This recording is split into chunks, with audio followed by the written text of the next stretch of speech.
ఓం సమర్థ సద్గురు సాయినాథాయ నమః. శ్రీ సాయి లీలామృతం అధ్యాయం 7.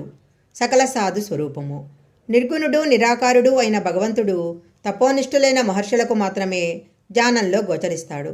సామాన్యులను ఉద్ధరించటానికి ఆయనే పరిపూర్ణులైన మహనీయుల రూపంలో భూమి మీద లభిస్తుంటాడని భాగవతాది సద్గ్రంథాలు చెబుతున్నాయి.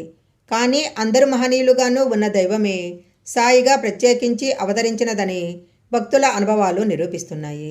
అందుకే ఆయన అద్వితీయ పూర్ణ దత్తావతారము, సకల సాధు స్వరూపము. శ్రీ నరసింగ్ మహారాజ్ సాకోరి నివాసి హంసరాజు ఉబ్బసంతో బాధపడుతుండేవాడు. అతనికి సంతానం కూడా లేదు. అతడు ఈ రెండు బాధలు నివారించమని నాసిక్ నివాసి దిగంబరి అయిన నరసింగ్ అను సిద్ధపురుషుణ్ణి ఆశ్రయించాడు. అతని దేహాన్ని ఒక భూతం ఆవేశించి సంతానం లేకుండా చేస్తుందని సాయిబాబాను దర్శిస్తే ఆయన అతని చెంప మీద 2 దెబ్బలు కొట్టి భూతాన్ని పోగొడతారని మహనీయుడు చెప్పాడు. అతడు 1911లో సాయిని దర్శించగానే అతడేమీ చెప్పకముందే సాయి అతని చెంప మీద 2 దెబ్బలు కొట్టి దుష్టగ్రహమా పో బయటకు అని గద్దించారు. కొద్ది కాలానికి అతనికి సంతానం కలిగింది. ఈ మహనీయులిద్దరి అంతర్యము ఒకటేనని ఈ సంఘటన నిరూపిస్తుంది. దహను నివాసి హరిబాబు కార్నేక్ 1917లో గురుపూర్ణిమ నాడు సాయిని దర్శించి సెలవు తీసుకొని మసీదు మెట్లు దిగుతూ ఆయనకొక రూపాయి దక్షిణ ఇస్తే బాగుండునని తలచాడు. సెలవు తీసుకున్నాక ఆయనను తిరిగి దర్శించరాదని శ్యామ అతనిని పంపేశాడు. అతడు నాసిక్లో దిగి ఆలయంలో ప్రవేశిస్తున్నప్పుడు ద్వారం దగ్గర భక్తుల మధ్య ఉన్న నరసింహ మహారాజ్ హరిబాబు చెయ్యి పట్టుకొని నా రూపాయి నాకివ్వు అన్నాడు. ఈ రూపంలో సాయియే తానివ్వదలిచినది స్వీకరిస్తున్నారని గుర్తించి సంతోషంగా సమర్పించాడు కార్నిక్. సాయి నర్సింగు ఒక్కరే. మౌల్వీ సాహెబ్ ధనికుడైన సాపూర్జీకి సంతానం లేదు. యాత్రలు దానాలు శాంతులు చేసినా ఉపకరించలేదు. దాసగును సలహాపై అతడు సాయిని దర్శించాడు. అతని మరవిని సాయి 5 రూపాయలు దక్షిణ కోరారు. కానీ మరలా తమకిదివరకే 3 రూపాయల 14 అణాలు ముట్టిందని చెప్పి 1 రూపాయి 2 అణాలు మాత్రమే తీసుకుని ఆశీర్వదించారు. ప్రథమంగా షిరిడీ దర్శించిన సాపూర్జీకి సాయి మాటలు అర్థంగాక దాసగుణును అడిగాడు. అతడు ఆలోచిస్తే ఒకరోజు నాందేడులో మౌలీ సాహెబ్ అను సాధువును సాపూర్జీ సత్కరించాడని గుర్తొచ్చింది.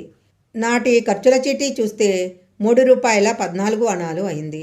ఆ రూపంలో అది సాయికే చెందినదని దాసగును వివరించాడు.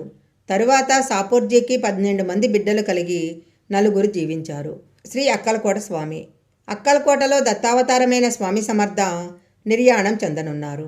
భక్తుడు కేశవనాయక్ శోకిస్తుంటే స్వామి తమ పాదుకల తనకిచ్చి నా అవతారం షిరిడీలో ఉన్నారు, సేవించుకో అన్నారు. ఆ తరువాత నాయక్ తమ కొడుకును తీసుకొని షిరిడీ బయలుదేరాడు.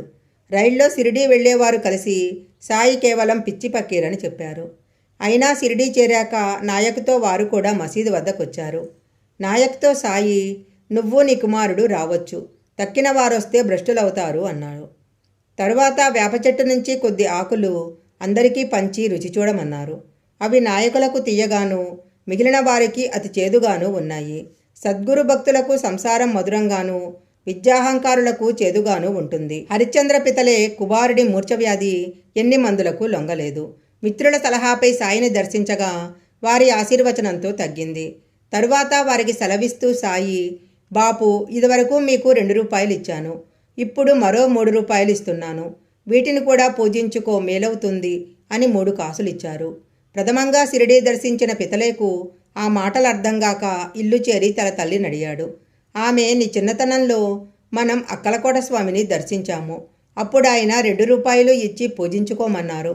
మీ తండ్రి చనిపోయాక అవి కనిపించలేదు, ఆయనే మరలా సాయిబాబా రూపంలో నిన్ను అనుగ్రహించారు అన్నది.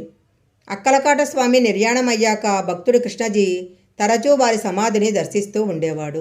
ఒకనాటి రాత్రి అతనికి స్వామి దర్శనమిచ్చి ఇప్పుడు అక్కలకోటలో ఏముంది, నేనిప్పుడు షిరిడీలో ఉన్నాను, అక్కడ సేవించుకో అన్నారు. మరురోజే అతడు షిరిడీ చేరి సాయి సన్నిధిలో 6 మాసాలున్నాడు. అలవాటు ప్రకారము అక్కలకోట వెళ్ళటానికి అనుమతి కోరాడు కృష్ణజీ. సాయి ఇప్పుడు అక్కడేముంది, ఆ స్వామి ఇప్పుడు నా రూపంలోనే ఉన్నాడు, అక్కడికి వెళ్ళటం ఎందుకు అన్నారు. నారాయణకు ప్రమాదంగా జబ్బు చేసినప్పుడు మిత్రులు సాయిపటము వీపూది ఇచ్చారు. మరురోజే అతని జబ్బు తగ్గిపోయింది. అయినా దత్తావతారమైన అక్కలకోట స్వామి పటం పక్కన ఫకీరైన సాయిపటమో ఉంచకూడదని తలచి దూరంగా ఉంచాడు నారాయణ. నాటి రాత్రి స్వప్నంలో అతనికి ఒక ఫకీరు దర్శనమిచ్చి ఫకీరు స్వామి వేరు కాదు అని చెప్పాడు.